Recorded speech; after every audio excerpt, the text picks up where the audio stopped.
Good morning students, I am Madhvi from Happy Cambridge School, your Hindi teacher. Student, today we will continue our remaining chapter number 2. देखो बेटा, हमने कहाँ तक पढ़ लिया था कि जो बरगद का पेड़ है वो उस लड़के को समझाता है कि चिड़िया मेरे ऊपर घोंसला बनाती है, मेरे मीठे मीठे फल खाती है ना। आगे पढ़ते हैं।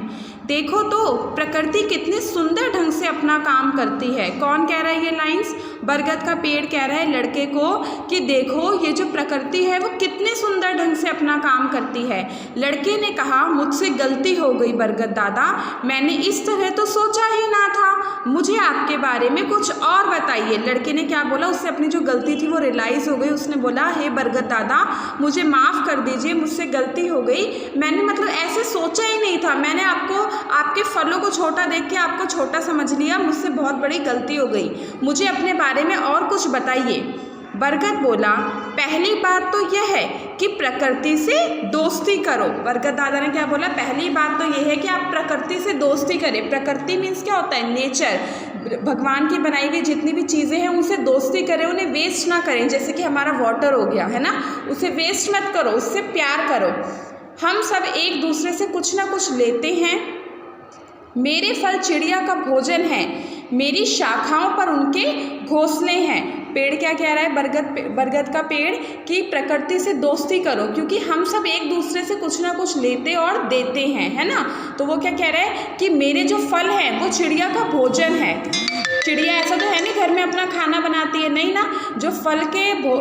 जो पेड़ के फल हैं वो चिड़िया का भोजन है, और पेड़ की शाखाओं पर चिड़िया के क्या होते हैं? घोंसले होते हैं। चिड़िया सारा दिन घूम घूम कर अपने बच्चों के लिए छोटे छोटे कीड़े और इल्लियाँ ढूंढती है।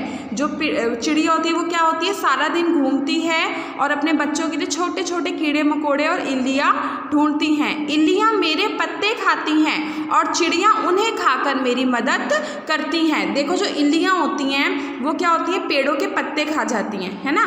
तो जो चिड़िया होती है वो इल्ली को खाकर पेड़ों को प्रोटेक्ट करती है, और पेड़ उन्हें क्या देते हैं? उन्हें रहने की जगह भी देते हैं, घोंसला बनवाते हैं, और उन्हें खाने के लिए फ्रूट्स भी देते हैं। तो हुए ना एक दूसरे के ऊपर डिपेंड। वे घास पत्ते खाने वाले कीड़ों से घास पत्तों की रक्षा करती है। तुम्हारी भेड़ें वह घास खाती है। उसने क्या बोला कि जो कीड़े मकोड़े घास पत्ते खा जाते हैं, चिड़िया उनसे घास की रक्षा करती है, घास खराब नहीं होने देती, क्योंकि चिड़िया उन कीड़ों को उठाकर ले जाती है तो घास सेफ होती है, और वही घास तुम्हारी भेड़ खाती है। बरगद दादा चुप क्यों हो गए? कुछ और भी कहो। लड़का क्या कह रहा है? बरगद दादा आप चुप क्यों हो गए? कुछ और भी कहो ना। लड़के की आवाज़ में अब नम्रता भरा आग्रह था। लड़का क्या हुआ था? अब उसकी आवाज़ में ना नम्रता आ गई थी। उसे पता चल गया था कि जो मैंने किया वो क्या था? गलत था। ठीक है, मेरे आसपास कई पत्तियां सड़ रही हैं। केचुए इन सड़ी पत्तियों को खाने जमीन के नीचे से निकलते हैं। इससे मिट्टी को हवा मिलती है और पेड़ की जड़ों को शक्ति मिलती है। तुम मेरी बात समझ गए होंगे। इस तरह हम सब एक दूसरे पर निर्भर हैं। हम एक दूसरे के बिना जीवित नहीं रह सकते।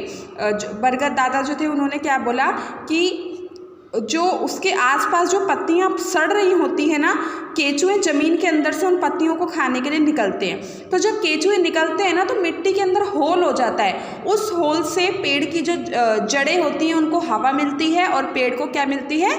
शक्ति मिलती है। हुए ना हम एक दूसरे के ऊपर डिपेंड। मुझे क्षमा कीजिए बरगद दादा, मुझे इन सब का ज्ञान ना था, मैं आपसे कुछ और। अरे अभी तो अपनी भेड़ बकरियों को देखो, भागी जा रही हैं इधर उधर। बरगद हंसते हंसते बोला। जब लड़के ने बोला मुझे क्षमा कर दीजिए, मुझे इन सब का ज्ञान नहीं था, मुझे नहीं पता था कि हम एक दूसरे के ऊपर डिपेंड होते हैं, मैंने आपको छोटा समझा। वो बोल ही रहा था मैं आपसे और इतने में ही जो बरगद दादा थे उन्होंने क्या बोला? अरे अब अपनी भेड़ बकरियों को देखो, भागी जा रही हैं इधर उधर। हंसते हंसते बोला बरगद ने। लड़का अपनी भेड़ बकरियों को पकड़ने भागा। वह सोच रहा था कि आज मैंने कितना कुछ सीखा। हाँ, प्रकृति में सब कुछ उपयोगी है। जब हम सब एक दूसरे के बिना नहीं रह सकते तो बड़े होने का घमंड क्यों? लड़के ने बोला कि हाँ, आज मुझे पता लग गया है कि प्रकृति में सब कुछ एक दूसरे के ऊपर निर्भर है ना। तो जब हम एक दूसरे के ऊपर निर्भर हैं, हमें एक दूसरे की हेल्प चाहिए ही, तो हम अपने आप को बड़ा क्यों समझें, हम अपने आप पे घमंड क्यों करें। तो ये इसी के साथ आपका चैप्टर बेटा यहीं पे ख़त्म हो गया है। और इससे आपको क्या शिक्षा मिलती है कि हमें कभी भी किसी को छोटा नहीं समझना चाहिए, कभी भी घमंड नहीं करना चाहिए। ठीक है, ओके बेटा, थैंक यू।